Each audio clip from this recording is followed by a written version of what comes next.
Hello and welcome all to Group 3's presentation on Reese's marketing plan for China.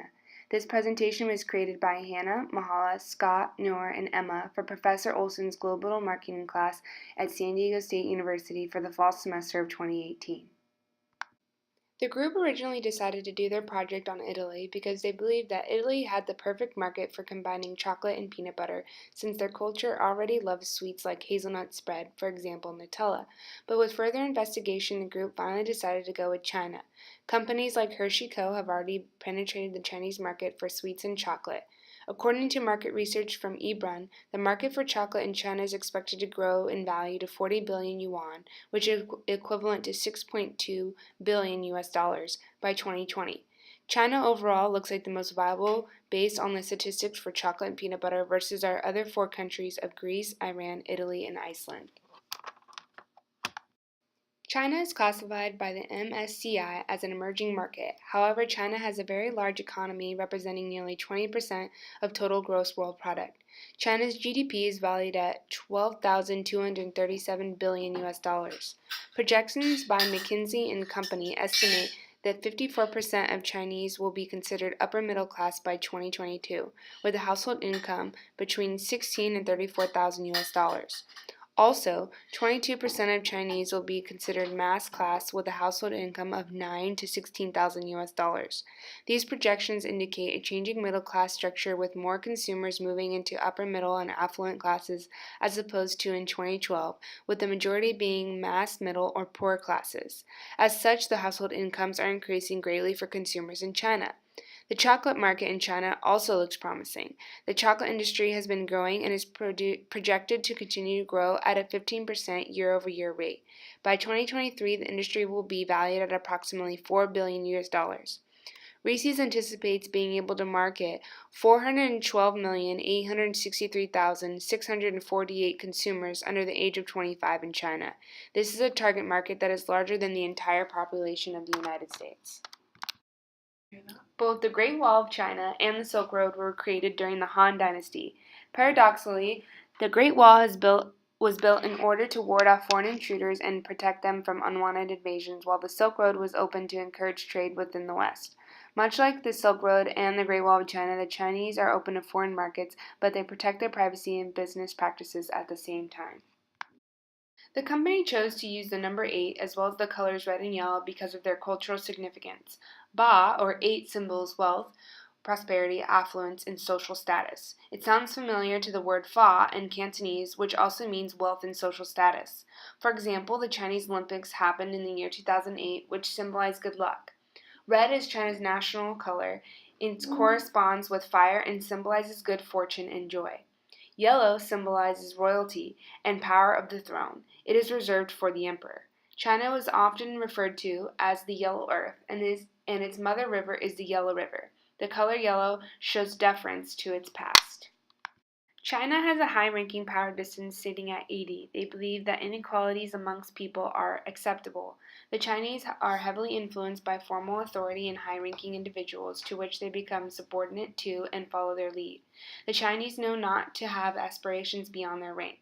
At a score of 20, China is a highly collectivist culture where people act in the interest of the group and not of themselves. Collective societies are highly brand loyal, which creates limited brand switching. They prefer a deep assortment rather than wide assortment when buying products. China is considered a masculine country which created a success-oriented and driven culture. They need to ensure success can be exemplified by the fact that many Chinese will sacrifice family and leisure priorities to work. Roles are distinct, societies are competitive, materialistic, and ego-driven. With a low score of a 30 on uncertainty avoidance scale, China is comfortable with ambiguous meaning that are sometimes difficult for Westerners to follow. They are adaptable and entrepreneurial. For long-term orientation, China scores an 87, which no other country can beat. They are very pragmatic-oriented, where truth depends very much on situation, context, and time. They have a strong desire for immediate gratification, tend to be frugal, invest, they use cash instead of credit, and have a strong sense of perseverance to achieve results.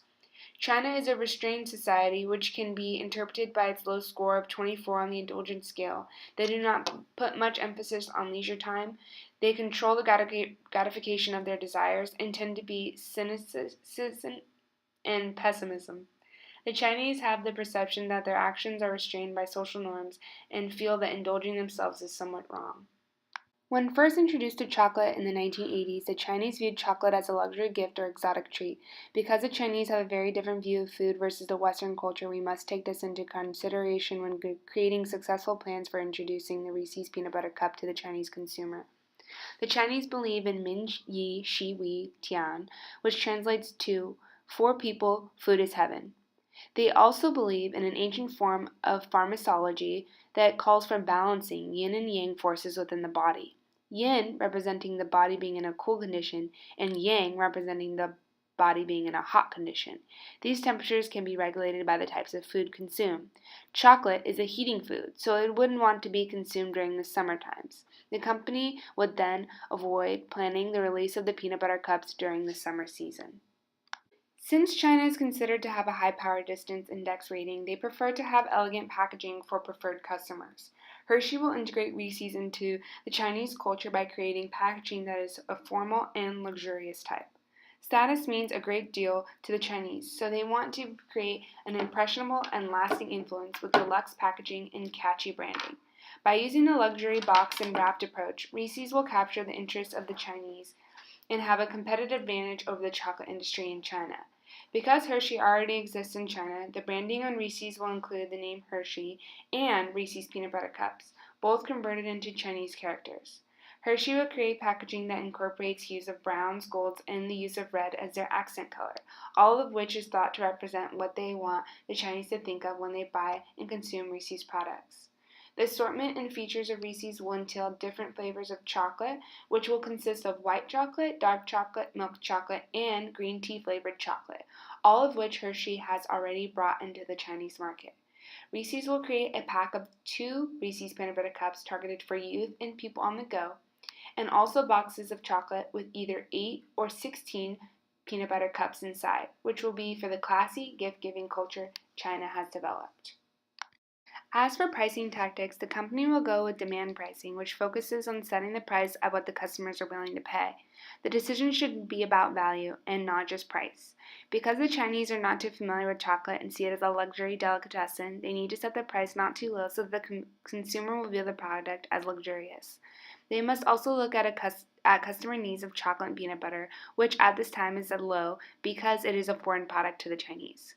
The initial entry price of one pack, which includes 2 peanut butter cups, will be at 10.29 Chinese yuan, which is equivalent to $3.50 in US dollars. This is on the expensive side, but compared to the United States, China's chocolate prices are slightly higher. They will also create a luxury gift-wrapped option of peanut butter cups that will offer 8, because that is a Chinese lucky number, at a price of 82.28 Chinese yuan, or the equivalent of 12 US dollars. This is at a slight discount per peanut butter cup for buying more. They will also offer a box of 16 peanut butter cups at a price of 137.14 Chinese yuan, which is the equivalent of 20 US dollars. Because China is not like the US and does not thrive on sales, they are not going to offer any promotions or coupons. The Chinese have a high power distance, so they like to follow the rules, and pricing should be steady all throughout the year. In China, Reese's will work with 3 store-based channels as well as the internet to distribute the product. Chinese consumers go grocery shopping several times every week, and as such, they go to supermarkets. Because of this, the supermarket represents 28% of China's chocolate distribution and will be the primary channel. Reese's will also use the hypermarket channel because these stores, like Walmart, have high visibility and exposure for the product. Hypermarkets represent almost 14% of chocolate distribution. Another important channel for Reese's is the convenience stores because they have been growing in importance in recent years. These stores represent 12% of the distribution. Finally, internet retailing is also an important channel for the Reese's brand. E-commerce is very popular among Chinese consumers, and approximately 20% of chocolate distribution happens online.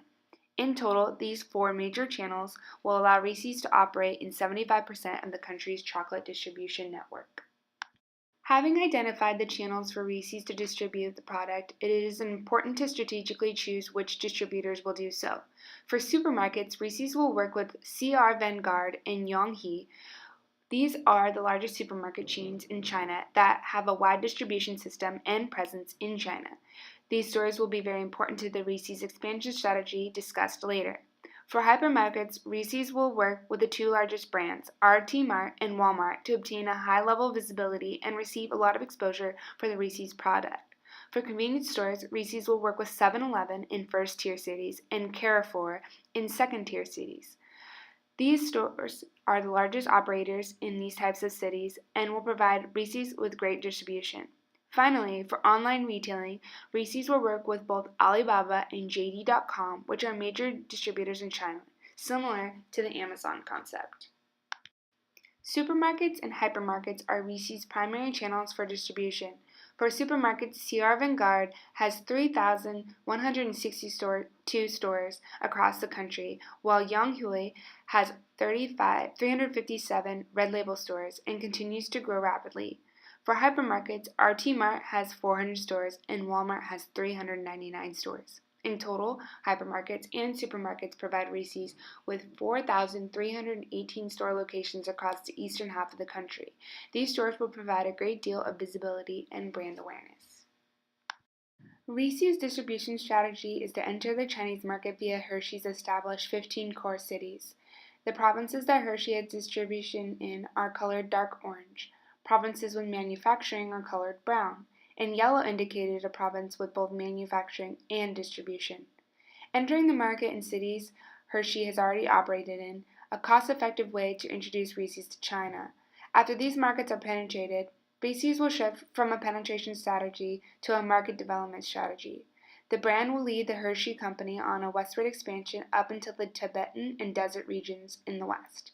These regions are colored light orange, and the brand is expected to be in these provinces by the year 2025.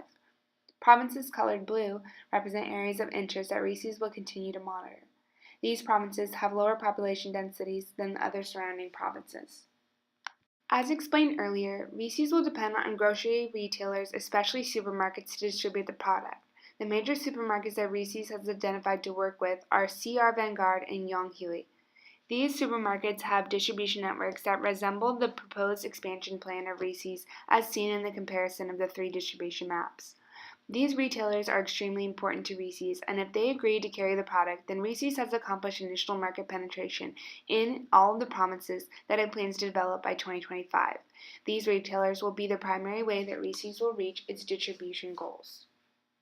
Reese's should use the U.S. Commercial Service to set up a pavilion at the IFE China International Food Exhibition and Trade Show on June 26 through the 28th of 2019 in Guangzhou at the China Import and Export Fair Pazhu Complex. At these booths, they can create a sufficient customer database by offering free samples to those who enter their information into our system, such as their name, date of birth, gender, and email address, along with the option to join their email chain to receive alerts of deals and promotions of Reese's offers. China happens to be the largest social media market in the world, so advertising through social media networks is a must for Reese's brand to gain awareness through China. Because of the Chinese government's strict internet censorship laws, commonly known as the Great Firewall of China, Facebook, Twitter, and YouTube have all been banned. Instead, Chinese internet users have different social media websites such as WeChat and Weibo. Because WeChat is the most popular social media platform currently in China, that is where Reese's should begin advertising. They allow you to target users according to their location, interest, age, gender, device, and phone network, and then post ads on their platform called WeChat Moments. Through WeChat, we can gain website traffic and increase brand awareness by targeting a larger audience. The image shown is an example of what the advertisements might look like. The Reese's slogan, "What the Mouth Wants," is clearly written across a delectable mouth-watering chocolate peanut butter cup. The description says, "Give the mouth what it wants," and "Shop our products today." This direct message and call to action will most likely be effective amongst the Chinese users because due to their high power distance, they tend to react positively to commanding messages. The link directs users to Reese's websites where they can search their products and place orders. Weibo is a major social media platform in China that is more interactive and visual than WeChat. Reese should utilize Weibo by paying social media influencers to promote their products to their millions of followers. As previously stated, China's high power distance culture and subordinate nature leads them to react more positively to an advertisement coming from an influencer or celebrity of higher status that is commanding and tells the consumer directly what to purchase. An example of one they could target would be Yang Mi, an actress and singer in China who has around 71 million followers on Weibo. She is known as the Dai Hu Wang, or in English, Queen of Sales Traction. She would be the perfect person to have promoting Reese's chocolate peanut butter cups, as she is someone the Chinese view very favorably. Because status and power is such a prevalent component to Chinese society, gaining the approval of these influencers is paramount to Reese's success. In conclusion, our research indicates that to penetrate the Chinese market is no easy task. However, if done correctly and with regard to the complexities of their culture, foreign firms can profit tremendously in the ever-growing capital. Thank you for listening, and have a great day.